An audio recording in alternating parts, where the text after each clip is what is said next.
Hello everyone, this is आकांश और आज की इस वीडियो में हम रैपिड रिवीजन करने वाले हैं सेक्टर्स ऑफ इंडियन इकोनॉमी का। So without wasting time let's get started. So इस चैप्टर में सबसे पहले बात करते हैं प्राइमरी, सेकेंडरी और टर्शियरी सेक्टर का। सबसे पहला है प्राइमरी सेक्टर, जो नेचर से डायरेक्टली रिसोर्सेज लेकर काम करता है। इसमें फार्मिंग, फिशिंग, माइनिंग जैसे काम आते हैं। यानी कि इसमें वो लोग इन्वॉल्व होते हैं जो डायरेक्टली नेचर से अपने रिसोर्सेज लेते हैं। ये सेक्टर इंडिया के लिए बहुत इंपॉर्टेंट है क्योंकि ज्यादातर लोग इस पर डिपेंडेंट रहते हैं। सेकेंड है सेकेंडरी सेक्टर, जो रॉ मटेरियल्स का यूज करके फिनिश्ड गुड्स बनाता है। ये सेक्टर इंडस्ट्री से जुड़ा होता है, जैसे ऑटोमोबाइल इंडस्ट्री, टेक्सटाइल मिल्स या फिर construction. For example, cotton fibre को लेके हम यार्न और क्लोथ्स बनाते हैं, या फिर शुगर केन को शुगर और गुड में कन्वर्ट करते हैं। तो ये सेकेंडरी सेक्टर का पार्ट है। क्योंकि ये सेक्टर इंडस्ट्री से रिलेटेड होता है, इसलिए सेकेंडरी सेक्टर को इंडस्ट्रियल सेक्टर भी कहा जाता है। जबकि टर्शियरी सेक्टर जो प्राइमरी और सेकेंडरी की हेल्प करता है, ये डायरेक्टली गुड्स नहीं बनाता बल्कि सर्विसेज प्रोवाइड करता है। Doctors, teachers, lawyers, call centres, software companies, ये सारे टर्शियरी सेक्टर का पार्ट है जो कोई ना कोई सर्विसेज प्रोवाइड कर रही होती हैं। इसीलिए इस सेक्टर को सर्विस सेक्टर भी कहा जाता है। अब ये तीनों सेक्टर एक दूसरे पर डिपेंड होते हैं, जिसे हम इंटरडिपेंडेंस ऑफ सेक्टर कहते हैं। प्राइमरी सेक्टर के बिना सेकेंडरी सेक्टर नहीं चलेगा, क्योंकि सेकेंडरी सेक्टर्स को रॉ मटेरियल चाहिए होता है और रॉ मटेरियल प्रोड्यूस करता है प्राइमरी सेक्टर। फार्मर्स फैक्ट्री को रॉ मटेरियल्स देते हैं, फैक्ट्री गुड्स बनाती हैं, और शॉपकीपर्स जो कि थर्ड सेक्टर पे आते हैं, यानी कि टर्शियरी सेक्टर में आते हैं, वो गुड्स को सेल करते हैं। नाउ माय नेक्स्ट टॉपिक है comparing the three sectors and GDP. Her sector का अपना इंपॉर्टेंस है, पर उनका प्रोडक्शन अलग अलग होता है। किसी भी साल एक सेक्टर में कितनी वैल्यू का प्रोडक्शन हुआ, उससे उस सेक्टर का टोटल आउटपुट डिसाइड होता है। नाउ अब देखते हैं व्हाट इज जीडीपी, यानी कि ग्रॉस डोमेस्टिक प्रोडक्ट। एक साल में किसी भी कंट्री में बने सभी फाइनल गुड्स और सर्विसेज की टोटल वैल्यू को दिखाता है जीडीपी। इसका मतलब है कि इकोनॉमी कितनी बड़ी है और कितनी से तेजी से ग्रो कर रही है। सो हम जीडीपी को डिफाइन कर सकते हैं। GDP is the value of all final goods and services produced with in a country during a particular year.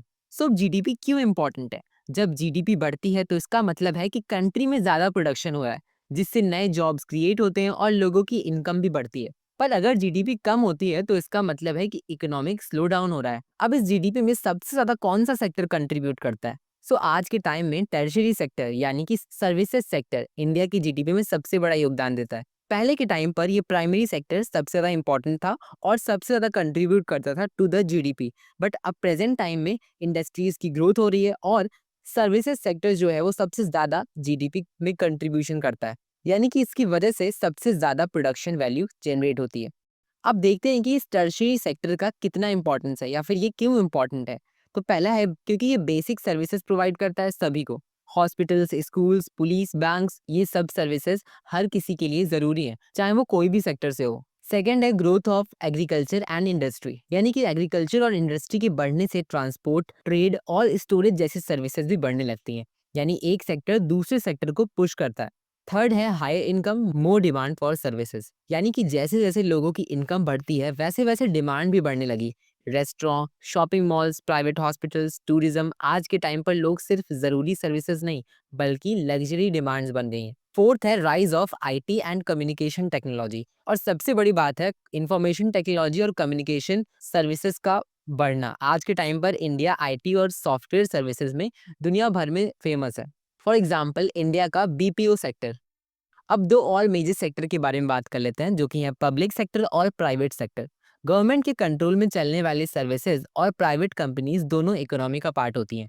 So public sector वो सेक्टर होता है जिसमें गवर्नमेंट के पास ओनरशिप होती है, यानी कि गवर्नमेंट उसको कंट्रोल कर रही होती है। इसका मेन एम पब्लिक वेलफेयर होता है, ना सिर्फ प्रॉफिट कमाना। For example, railways, post office, government hospitals, ये सभी पब्लिक सेक्टर्स का एग्जाम्पल है। सेकेंड है प्राइवेट सेक्टर। प्राइवेट सेक्टर्स में बिजनेस इन्वॉल्व होते हैं जिनको एक पर्टिकुलर इंडिविजुअल या फिर कोई कंपनी ओन कर रही होती है, और इनका मेन एम होता है प्रॉफिट कमाना। For example, Tata, Reliance, private banks या फिर प्राइवेट हॉस्पिटल्स। सो ये है कुछ की differences between the public and private sector. So अब ये दोनों ही इकोनॉमी के लिए बहुत इंपॉर्टेंट है। पब्लिक सेक्टर से लोगों को अफोर्डेबल सर्विस मिल जाती है और प्राइवेट सेक्टर नए जॉब्स और टेक्नोलॉजी को क्रिएट करता है। दोनों सेक्टर्स मिलकर इकोनॉमी को स्ट्रांग बनाते हैं। अब समझते हैं कि how to create more employment, यानी कि एम्प्लॉयमेंट और कैसे जनरेट हो सकता है। सो एम्प्लॉयमेंट को क्रिएट करने के लिए गवर्नमेंट लोन्स प्रोवाइड कर सकती है, वो भी एट लो इंटरेस्ट पे, ताकि लोग अपना बिजनेस स्टार्ट कर सकें।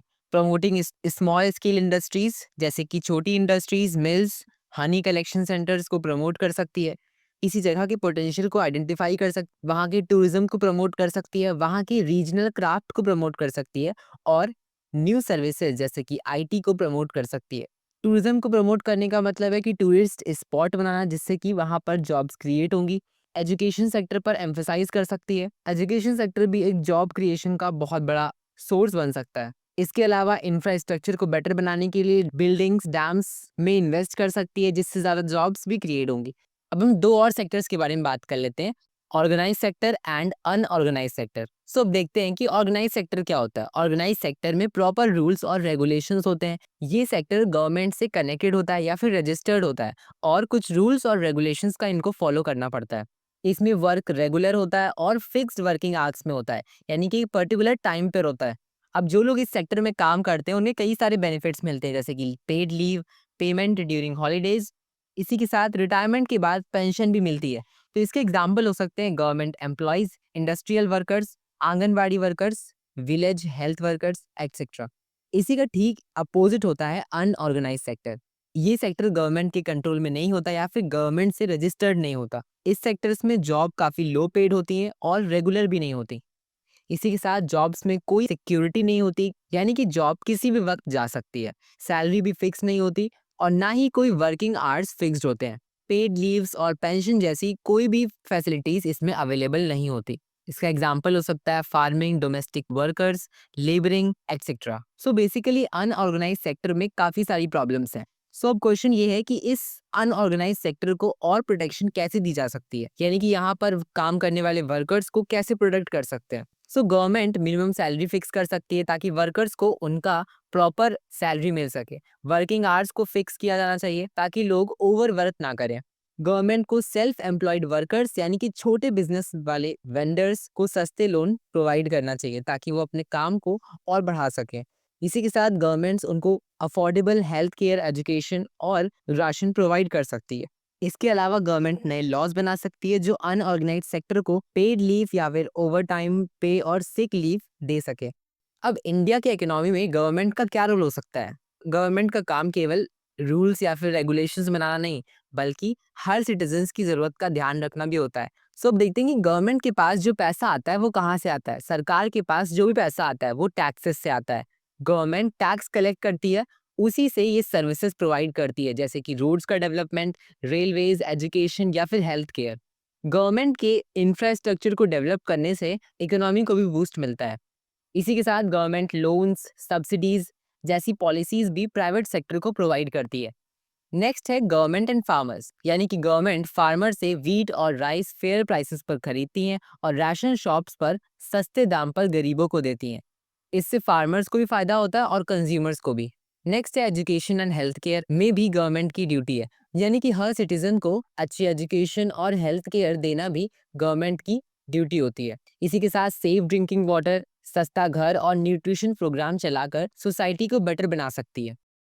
इसके बाद हमारा नेक्स्ट टॉपिक है अंडर एम्प्लॉयमेंट। सो एक ऐसी सिचुएशन होती है जिसमें लोग काम तो कर रहे होते हैं, लेकिन उनकी स्किल्स, उनके पोटेंशियल का पूरा यूज नहीं हो रहा होता। मतलब उन्हें जितना काम करना चाहिए उनकी क्वालिफिकेशन के हिसाब से, वो उन्हें नहीं मिलता। ये एक हिडन अनएम्प्लॉयमेंट होती है, इसलिए इसे हम डिसगाइज्ड अनएम्प्लॉयमेंट भी कहते हैं। एग्जाम्पल के लिए, अगर एक एमबीए डिग्री होल्डर एक छोटी सी शॉप में वर्क कर रहा है, अब क्योंकि वो अपने पोटेंशियल, अपनी स्किल के हिसाब से काम नहीं कर पा रहा है, इसलिए उसे हम अंडर एम्प्लॉयड कह सकते हैं। इसका एक ही सोल्यूशन हो सकता है, बेटर जॉब अपॉर्चुनिटीज और स्किल बेस्ड एम्प्लॉयमेंट।